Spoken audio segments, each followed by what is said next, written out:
విద్యుత్ కమిషన్ రద్దు చేయాలంటూ మాజీ సీఎం కేసీఆర్ వేసిన పిటిషన్పై విచారణ రేపటికి వాయిదా పడింది. కమిషన్ ఏర్పాటు సహజ న్యాయ సూత్రాలకు విరుద్ధంగా ఉందని కేసీఆర్ లాయర్ వాదిస్తే ఆరోపణలు వచ్చినప్పుడు ఎంక్వైరీ చేస్తే తప్పేంటని హైకోర్టు ఎదురు ప్రశ్నించింది. ప్రభుత్వం తరపున శుక్రవారం అడ్వకేట్ జనరల్ సుదర్శన్ రెడ్డి వాదనలు వినిపించనున్నారు. విద్యుత్ కమిషన్ ఏర్పాటు చేస్తూ ప్రభుత్వం తీసుకొచ్చిన జీవోను రద్దు చేయాలంటూ మాజీ సీఎం కేసీఆర్ వేసిన రెడ్ పిటిషన్పై హైకోర్టులో వాదనలు జరిగాయి.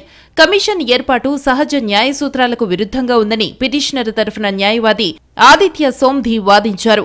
ఛత్తీస్గఢ్ నుంచి విద్యుత్ కొనుగోళ్లకు విద్యుత్ నియంత్రణ మండలి ఆమోదం ఉందని, ఈ విషయంలో ఏవైనా వివాదాలుంటే ఈఆర్సీ దగ్గరే పరిష్కరించుకోవాల్సి ఉందని ఆయన కోర్టుకు తెలిపారు. అయితే విద్యుత్ కమిషన్ విచారణ చేయడంలో తప్పేముందని హైకోర్టు రివర్స్ ప్రశ్నించింది.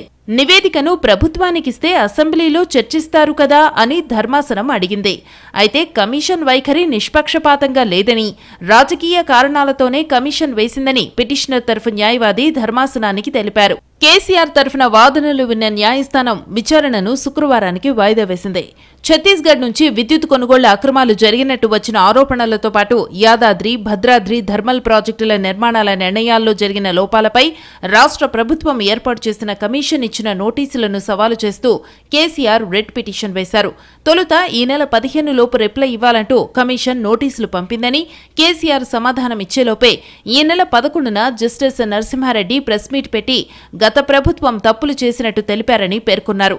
ఇది పూర్తిగా పొలిటికల్ ఎజెండాతో వేసిన కమిషన్ అని ఆరోపించారు. ప్రభుత్వం తరఫున శుక్రవారం అడ్వకేట్ జనరల్ సుదర్శన్ రెడ్డి వాదనలు వినిపించనున్నారు. అయితే విద్యుత్ కొనుగోలు అంశంలో విచారణ కమిషన్ను సర్కారు ప్రతిపాదించలేదని సీఎం రేవంత్ రెడ్డి అన్నారు. అసెంబ్లీలో మాజీ మంత్రి జగదీష్ రెడ్డి విసిరిన సవాల్ని ఆయన గుర్తు చేశారు. కమిషన్ నియమించాక 3 నెలలు తామేమీ మాట్లాడలేదని అన్నారు. కేసీఆర్ను వివరణ ఇవ్వాలని లేఖ రాస్తే ఆరోపణలు చేస్తున్నారని విమర్శించారు. విచారణ కమిషన్ వేయడాన్ని కేసీఆర్ తప్పుపడుతున్నారా, లేక వివరణ కోరడాన్ని ఆయన తప్పుపడుతున్నారా అని సీఎం రేవంత్ ప్రశ్నించారు.